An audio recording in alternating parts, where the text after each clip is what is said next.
Ok, una de las cosas que nosotros vimos la semana pasada era que podíamos tener dos situaciones trabajando con vectores. La primera situación que íbamos a trabajar con vectores era que tuviéramos el vector y necesitáramos las componentes, y la segunda situación era que tuviéramos los componentes y nos pidieran el vector.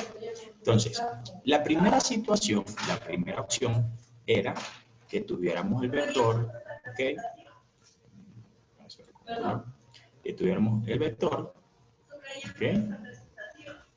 Vamos a hacer esto de acá, que tuviéramos el vector y necesitáramos sus componentes. Si nosotros tenemos un vector inclinado, siempre vamos a tener, siempre ese vector va a tener dos componentes. Va a tener un componente en la dirección horizontal y un componente en la dirección vertical. ¿Ok? Entonces, sí, dígame. No le escucho, está entrecortada el audio. Sí, creo que tenemos problemas con el internet. O sea, va a tratar en lo posible de hablar más lento. Bueno, si tenemos un vector inclinado, ¿okay? Vamos a tener, ese vector va a tener dos componentes. Esos dos componentes, ¿okay? Van a estar dependiendo de la dirección y el sentido de este vector. Ejemplo, el vector que acabo de dibujar ahora es un vector que tiene componentes, bien sea horizontal y vertical. Siempre que tenga un componente inclinado va a tener dos componentes. Entonces, este vector que tenemos acá apunta. ¿Hacia dónde apunta? Apunta a la izquierda y apunta hacia arriba. ¿Qué quiere decir? Va a tener un componente horizontal hacia la izquierda que tendrá signo negativo, ¿cierto? Según la convenio de signos que hemos hecho. Y tendrá un componente vertical que irá hacia arriba. Y esos tres componentes me conforman a mí un triángulo rectángulo, ¿cierto? Donde el cruce del componente horizontal y el componente vertical tendrá 90 grados. Si yo aquí hay 90 grados. La componente vertical, si este vector se llama H, ¿okay? Esta componente vertical se llamará H en Y, ¿okay? Y la componente horizontal tendrá el nombre de H en X. ¿Por qué usamos X, H en Y? Porque es paralela al eje Y. Y así decimos todas las cosas que son verticales, decimos que se mueven paralelas al eje Y. Y las que son X son horizontales y se mueven paralelas al eje horizontal. Para nosotros poder trabajar este triángulo, ¿qué me faltaría? Me falta un ángulo, ¿no? Entonces aquí yo tengo un ángulo externo, ¿okay? Tengo un ángulo externo que es de 30 grados. Yo puedo conseguir el ángulo interno. ¿Por qué? Porque sabemos que acá se hacen 90 grados también, ¿okay? Entre los ejes coordenados hay 90 grados. Y yo puedo decir, si todo esto vale 90 y yo conozco 30, por descarte o haciendo una simple resta, yo puedo decir que esto sería 90 menos 30. Este valor sería 60 grados. ¿Ok? ¿Sí? 60 más 30 me da 90, que sería el ángulo recto que se forma entre los ejes coordenados que están acá. Entonces ya yo tendría todos los datos para aplicar mis propiedades trigonométricas. Entonces aquí trabajaríamos nuevamente, determinaríamos si vamos a hacer seno, coseno, senos y cosenos. Yo necesito determinar cuál es mi cateto opuesto y cuál es mi cateto adyacente. Mi cateto opuesto en este caso sería ¿quién? HY, ¿okay? Porque es la que está de frente al ángulo. Si yo me paro en el ángulo y miro hacia el frente, ese sería mi cateto opuesto. Y ya yo sé que el vector es la hipotenusa, obviamente el que me resta será el cateto adyacente, ¿sí? Entonces, bueno, aquí podemos decir que el seno, ¿okay? El seno de 60 será igual a ¿quién? El seno de 60 será igual al cateto opuesto, que sería la componente vertical de este triángulo, sería HY, dividido para la hipotenusa, que sería el valor de H. Este valor me dice que M vale 80, ¿no? Yo le puse nombre de H, pero él ya tenía nombre que era M, ¿no? Entonces, H vale 80. Y yo puedo entonces ahora, puedo decir que esto es como si yo dijera la componente vertical dividido para la hipotenusa, que vale 80. Realizo un despeje simple, ¿ok? Este 80 está dividiendo pasa con la operación matemática cambiada, ¿no? Si está dividiendo, pasa a multiplicar. Entonces aquí pasaría a multiplicar 80 por el seno de 60, me daría igual a la componente vertical. ¿Okay? Resolvemos, vamos a resolver cuánto es 80 por el seno de 60.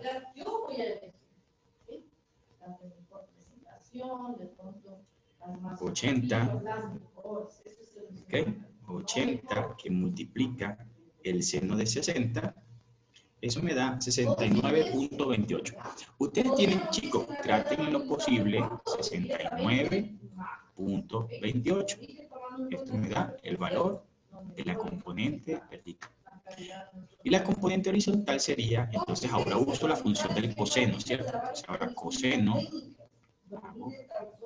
el coseno de 60 será igual a ¿quién?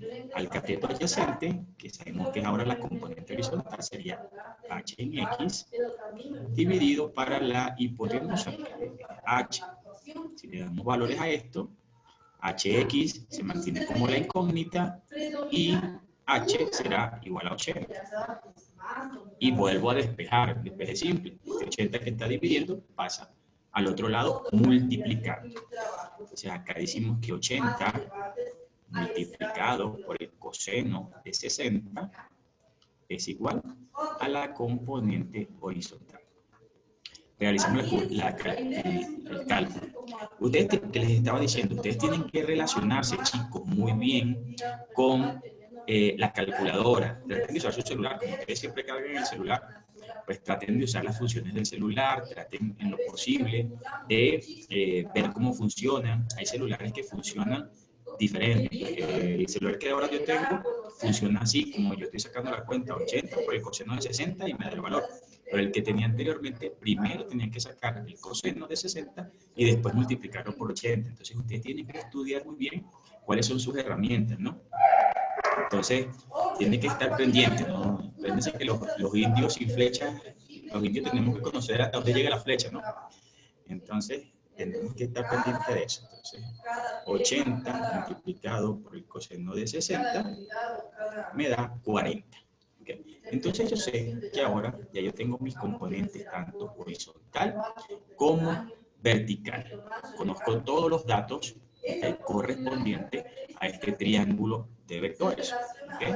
Así vamos a ir haciendo cuando tengamos, nosotros vamos a descomponer fuerzas, más adelante vamos a estar descomponiendo fuerzas en física de tercero, ahorita vamos a empezar a ver cómo se comportan las cargas eléctricas, ¿no? Lo otro que pudiéramos hacer, lo otro que también pudiéramos hacer es que nos den los componentes, nos den un componente, por ejemplo, voy a ver, un componente hacia abajo y un componente hacia la derecha. ¿Okay?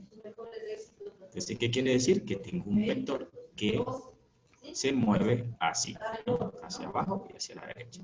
Si yo les dijese a ustedes, ¿okay?, que este vector vale 20, que el vector rojo vale 20 y que el vector negro vale 15, ¿okay?, vale 15, yo le podría decir a usted, consiga el valor del vector, este vector le voy a poner P, ¿okay? Este es el vector P, consiga el vector P, esto sería la P en X, ¿verdad? Y este sería la P en Y, ¿cierto?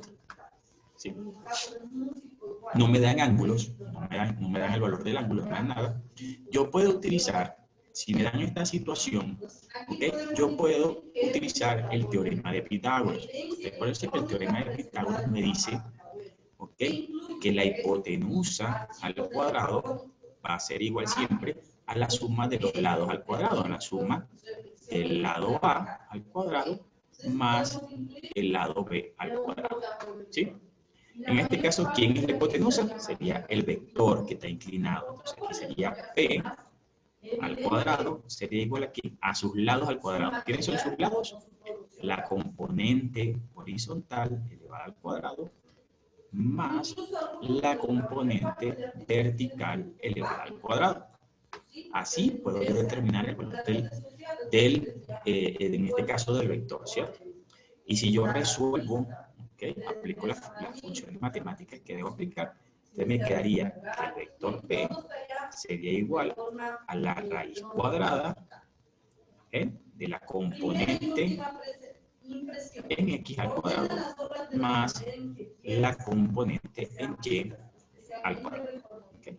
Eso es lo que llamamos la resultante de las componentes. Eso es conseguir el vector resultante.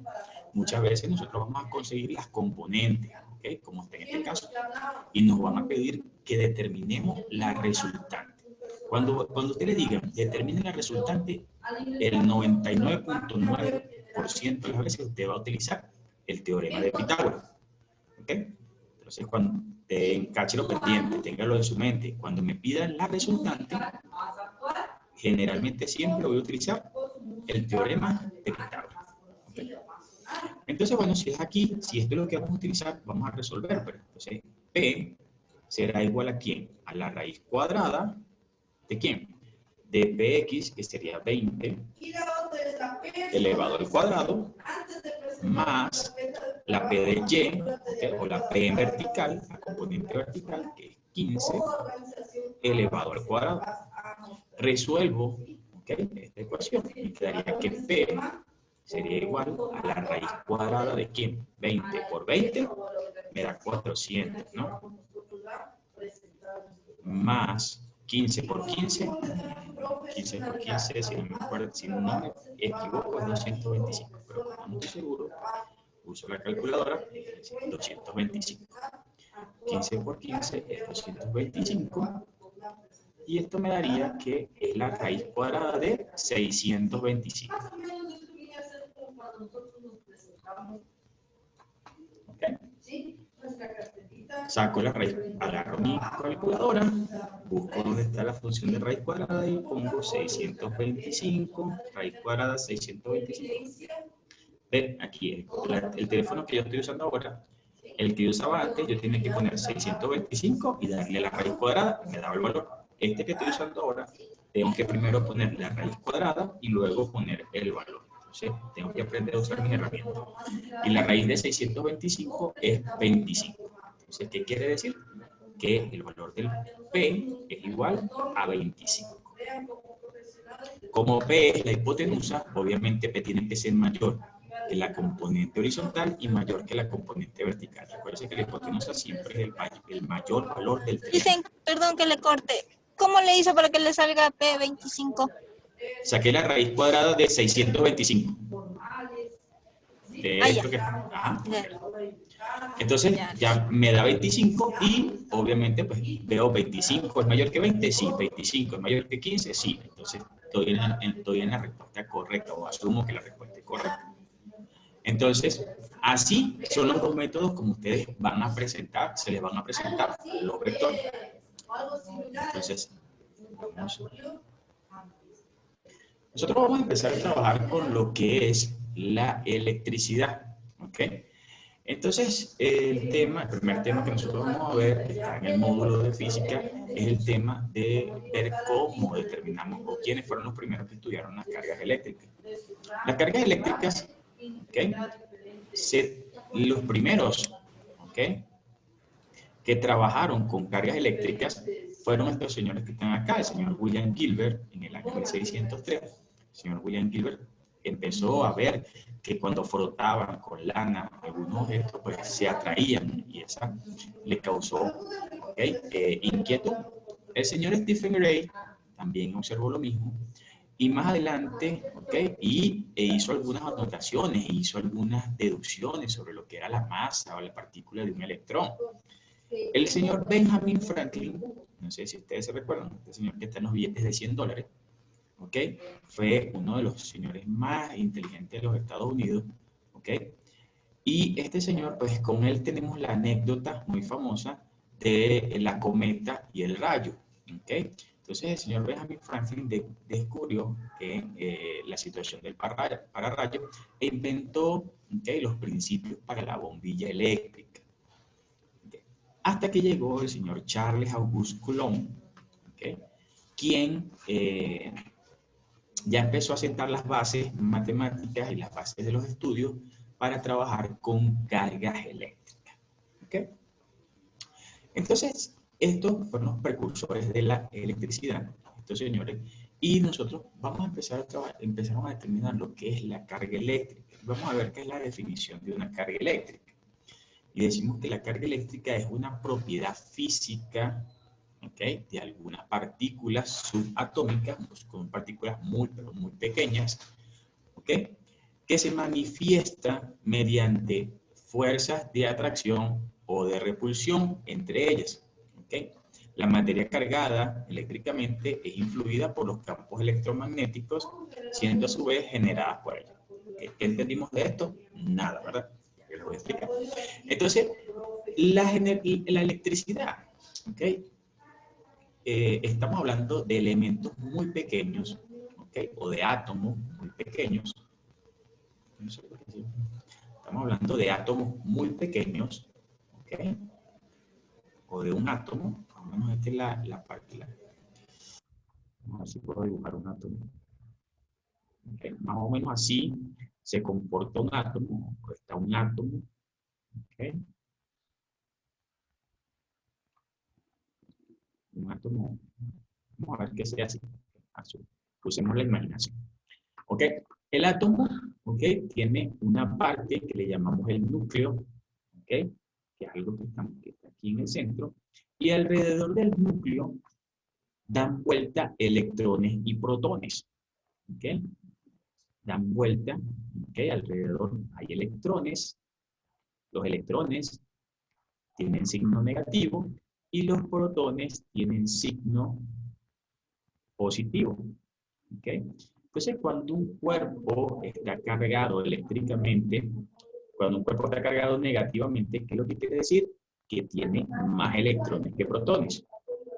Y cuando un cuerpo está cargado positivamente, tiene más protones que electrones. Entonces, pero siempre la electricidad se mide a partir de los electrones que tiene un cuerpo. Entonces, si un cuerpo, ¿okay?, está cargado negativamente, se dice que tiene exceso, ¿ok?, exceso de electrones. Eso es si el cuerpo está positivo, negativo. Y si un cuerpo está positivo, o una partícula está cargada positivamente, se le dice que tiene defecto de electrones. ¿Okay? Defecto de electrones o déficit de electrones. ¿Okay? Los electrones son los culpables, ¿okay?, de que haya la electricidad, ¿no? La electricidad está conformada por electrones que pasan por un conductor. Si usted mida microscópicamente un conductor eléctrico, un cable en su casa, ¿ok? Si usted mira un cable en su casa, sería algo más o menos así. Y dentro de ese cable, ¿okay?, dentro de ese cable van circulando, ¿okay?, van circulando cantidades de electrones.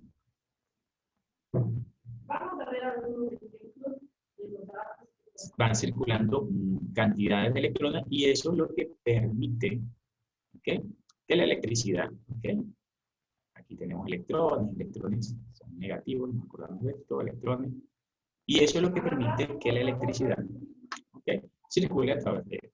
Entonces, la potencia de la electricidad depende de la cantidad de electrones que circulan. Cuando hay muchos electrones circulando, tenemos voltajes quizás de 200, de 110, de 220, de 240 y así sucesivamente, ¿no? Estos electrones, ¿okay?, podemos determinar que un coulomb, entonces este señor Charles Coulomb descubrió la unidad con la que se mide, ¿okay?, la unidad con la que se mide la fuerza de los electrones, que se llama, la unidad será el coulomb, ¿okay? Y esta unidad es la unidad de carga y equivale a 1 amperio por segundo o 1 faradio por voltio, ¿no? Esto lo vamos a ir viendo poco a poco.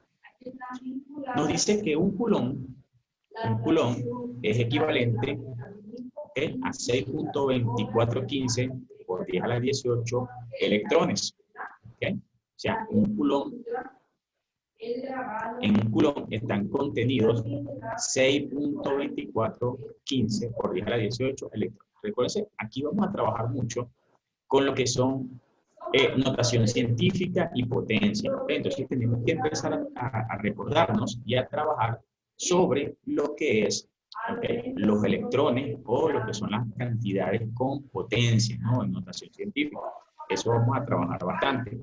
Tendremos que tener mucho cuidado, mucha precaución. Igualmente yo les voy a dar un repaso de cómo trabajar con ¿okay? Vamos a seguir. ¿Okay? ¿Qué es una carga eléctrica? ¿Okay? ¿Qué es carga eléctrica? La carga eléctrica, ¿ok? Bueno, aquí tenemos un dibujito un poco más, ¿okay? Más detallado de lo que yo les dibujé. Tenemos un átomo, ¿okay? El átomo está compuesto por elementos neutros, por el núcleo, y en el núcleo tenemos protones y electrones. ¿Okay? Hay protones que están rodeados al núcleo y electrones que están girando alrededor del núcleo y los protones. ¿Okay? La carga del electrón es negativa. ¿Okay? La carga del electrón es negativa. La carga del protón es positiva. La carga, ¿okay? Esto es importante que lo noten, la carga fundamental de un electrón es 1.6 por 10 a la menos 19 coulomb. ¿Okay? Esto es la carga, ¿okay? De un electrón. ¿Y qué pasa? La carga que tiene la carga que tiene un objeto va a depender siempre de qué? Va a depender de la cantidad de electrones que tenga o del número de electrones que tenga. Entonces, yo puedo determinar la carga que tiene un cuerpo si conozco la cantidad de electrones que están en ese cuerpo y las multiplico, ¿okay? Por lo que vale un electrón. Entonces, esa es la manera como yo voy a determinar, ¿okay? La carga de un cuerpo. ¿Okay? Si un cuerpo me dice, ejemplo, si yo tengo una partícula que tiene 5 electrones, ¿verdad? ¿Cuál será la carga de esa partícula? Entonces yo puedo decir que la carga de esa partícula será igual a ¿qué? A 5, porque me están diciendo 5, que tiene 5 electrones, multiplicada por el valor de cada electrón. Entonces, el valor del electrón sería 1.602 por 10 a la menos 19 coulomb, ¿verdad?